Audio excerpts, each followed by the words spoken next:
Hello and welcome to Phoenix of Calamity. I am the Phoenix and you have entered my cave. Welcome. I'm grateful for you being here. In this video, we are talking about hypersigils and how we are using it on a day-to-day basis. Hypersigils are the characterized directed story of past, present, and future. Right? So So in relation, a crystal just fell out. So in relation, you can see this as Jack and Jill went up the hill, right? Jack took Jill to go up the hill and they fetched some water. But you are Jack. You are this character and you're responding from this point of view. That's how I'm realizing that manifestation is, because immediately I've came across hypersigils nearing the end of this recent change period. And I've started to realize, break down, and understand that hypersigils are the stories that we're telling ourselves through different perspectives. But when we are able, the use of hypersigils, is the conscious manipulation of story energy, archetypal energy, creating an archetype, downloading that into your being through active reading over the poem, the story, the excerpt that you create for yourself. Similarly to servitors, these things are I feel like saying a macrocosm to the microcosm, if you will. And as somebody who is on the negative polarity, who has a vampiric energy body, the use of this is quite exponential because we use links. We link the understandings from different things that, even if it's just a conscious decision, normally it is, we recognize it, we accept it for what it is and that it's there, and then from there on, it starts to another, and another, rather than having to be the hypersigil and go about life and, oh, I got to do this, I got to do that, I got to talk this way, I got to act this way, I have to feel this way, and if I don't, then I got to break all this stuff down. We don't, it's not that those things aren't useful for this polarity, but it is not so forced, not so required. It stands still with you because it is you. You see how that works? When you are on the negative polarity, you're able to pull in light, you're able to pull in understanding, knowledge, and wisdom. And when you're coming from a place of pure source awareness or source guidance, seeking it, wanting to have that connection, you are able to break down the barriers within your mind. You're able to break down these fragments of consciousness and merge them back together. Because as this energy is attracting, primarily, it attracts to break down about the self. And from that, that light, like a black hole, is emitted on its surface. It's emitted on its surface and it goes in a negative clockwise manner.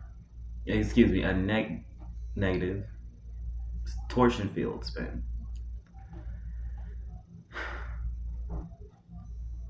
Hypersigils are the recreation of that story as if it's the Big Bang.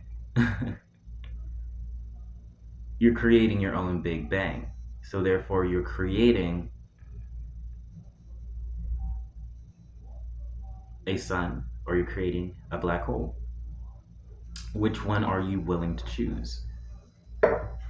This full moon has actually been increasingly, even now, prominent with that as we enter Leo season. It has broke us down to our bare minimum, our foundation, our roots. How are we living with ourselves? How are we expressing ourselves, taking care of our bodies? What is the foundation of the mind? And where have you let go? Where have you been expressing anger? Where have you been expressing joy? And how have you been loving these things as they've been reflected to you? As these things have been coming up piece by piece, step by step, how are you going about it? So if you are on this path of manifesting, it is not everything, right? When you understand that, even translating it back to the hyper sigil, and I have my sigil right here, my soul sigil. So if I'm ever meditating, I'm drawn to it, I'll simply be here, connected. And this subject I actually love because balance is always necessary. And when people get into witchcraft, get into some type of occult formula manifestation, they are drowned or drowning in the idea of manifesting whatever they want, which isn't bad. But in terms of a hyper sigil, you are, again, conscious decision, cycling that energy into a conscious story.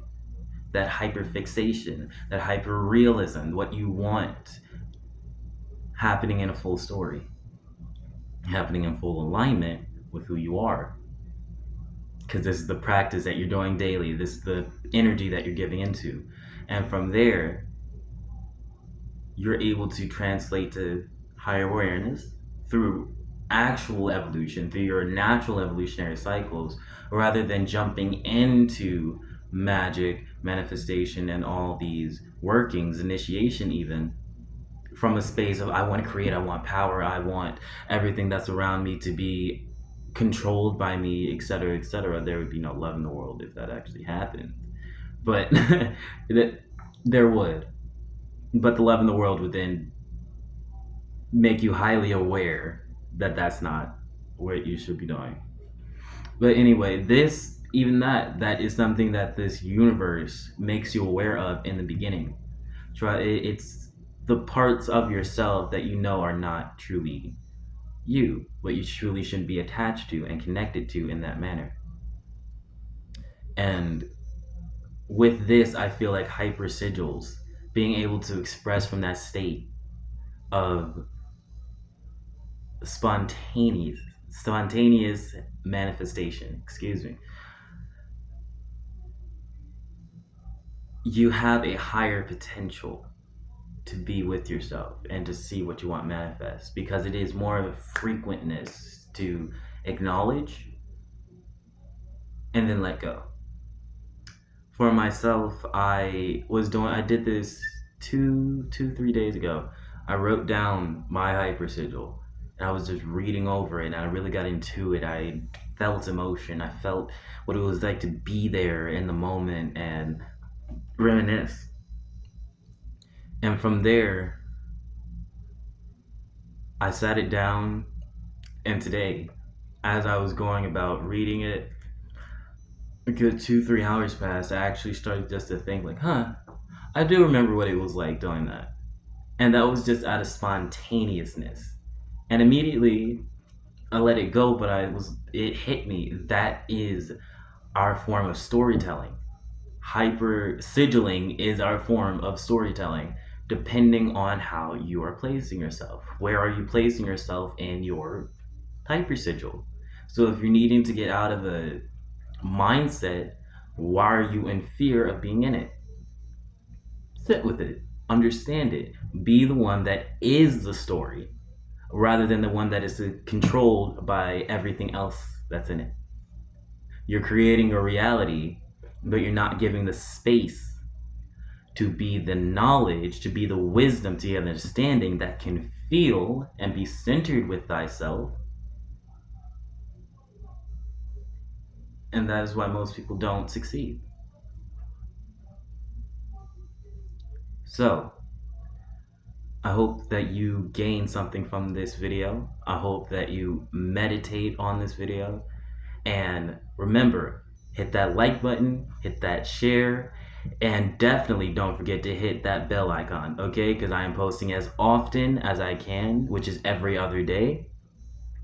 And I focus on telekinesis, astral projection, powers, cities, according to Ernst Vedder. I focus on a lot of universal knowledge, and that's what I'm here to share.